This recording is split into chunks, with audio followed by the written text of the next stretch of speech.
Hi guys, welcome back. If you're new to the channel, my name is Tim. Whilst you're here, hit the subscribe button down below and you'll get notified for every new video I post. Today I'm going to be exploring the basics of the new handicap system. Let's get started.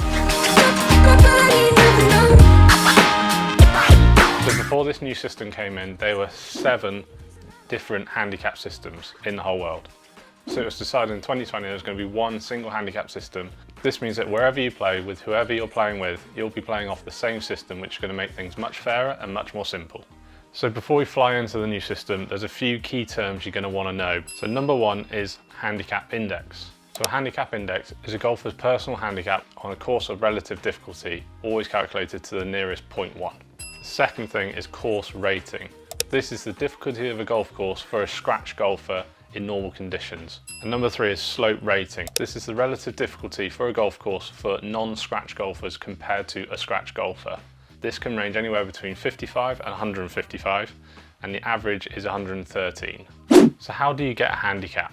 So first thing you need to do is join a golf club or become a member of a golf club. That means you're going to pay an affiliation fee, which will go towards your affiliation. For us, it's the English Golf Union, and that will then cover the admin to be able to produce a handicap. Once you've joined a golf club, you can then submit 3 scorecards signed by another member with a handicap, and those 3 scorecards will go towards your first index. Think of your first index as a starting point. What you'll want to then do is try and submit as many scores as you can, as regularly as you can, until you get to 20 scores. From those 20 scores, it'll take your 8 best scores, and the average of those 8 best scores will become your handicap index. So those 8 best scores are always relative to your last 20 rounds, so it's always up to date.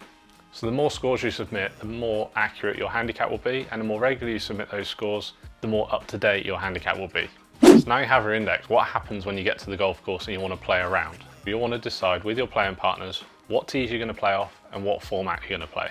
That's because depending on which tees you play off and which format you're going to play, your handicap could be different and your stroke allowance of that handicap could also be different. The other factors that could affect your handicap or your stroke allowance could be the conditions that you're playing in, so the weather, and it could also be the conditions of the course. So there could be some temporary greens, temporary tees, or not a full course open. This will then mean your handicap will be adjusted. Every golf course and every set of tees on a golf course has been rated differently. Well, the difficulty rating of those tees will vary. That means the amount of shots you might get with your handicap could vary too. So you're already a member and you did have a handicap, and now you no longer have a handicap. Chances are you're one of 3 things. 1, you haven't provided the golf club with a date of birth, you haven't provided the golf club with an email, or you haven't submitted enough cards to be able to get your index. If it's one of those 3 things, the golf club will be able to tell you straight away and you'll be able to get it sorted. So when you're playing on the golf course, there's now a new rule, and it's called the net double bogey rule.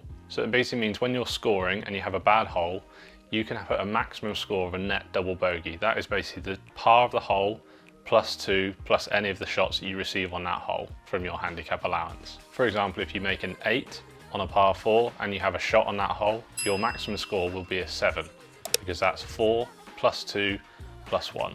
The reason for this rule is to stop people having to NR on a scorecard, which then will not affect their handicap accurately. The new system is going to recognise that not everyone's going to have a perfect round, so when you do have the bad hole, you don't have to NR your scorecard anymore. You put down the max score of the net double bogey and move on. So your handicap index will get adjusted the day after you submit your scorecard. That means that if you're playing 2 competitions over a weekend, you'll be able to play off the correct handicap from Saturday to Sunday. Your index will move naturally if your average across the 8 best scores of your 20 scores moves as well. The other ways your handicap index will move is if you submit an exceptional score, a score that is 7 shots better than your handicap index on that day, or if your best 8 of your last 20 scores calculation is 3 or more shots worse than your low handicap index from the previous year. So you want to know the exact math behind how you convert your handicap index to the playing handicap for the day. You basically need to take your handicap index, times it by the course rating, divide it by the standard slope rating of 113. That will give you your handicap for the day. If you feel like your handicap index you've been given is incorrect or inaccurate, it's possibly down to a couple of reasons. When they transferred your old handicap across to the new system, some people's historic scores weren't transferred correctly to the right tees, so your course ratings for those tees, etc. will be incorrect. The other reason is the CSS, the competition scratch score for the rounds you've submitted for your historic cards, were also incorrect when they transferred your scores across. The only other likely reason that your handicap is inaccurate from where you feel like it should be is probably because you haven't submitted enough scores prior to the transfer.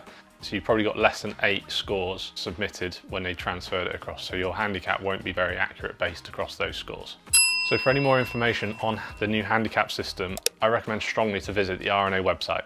On there, they'll go into a lot more detail. I'll put a link in the description down below. So that's my basic guide to the new World Handicap System. I hope you enjoyed the video and found it useful. If you haven't already, hit the subscribe button down below. And like I said, you'll get notified for any new videos I post. And if you haven't already as well, hit that like button, that thumbs up. It really does help the channel. I hope you enjoy your golf and I'll see you next time.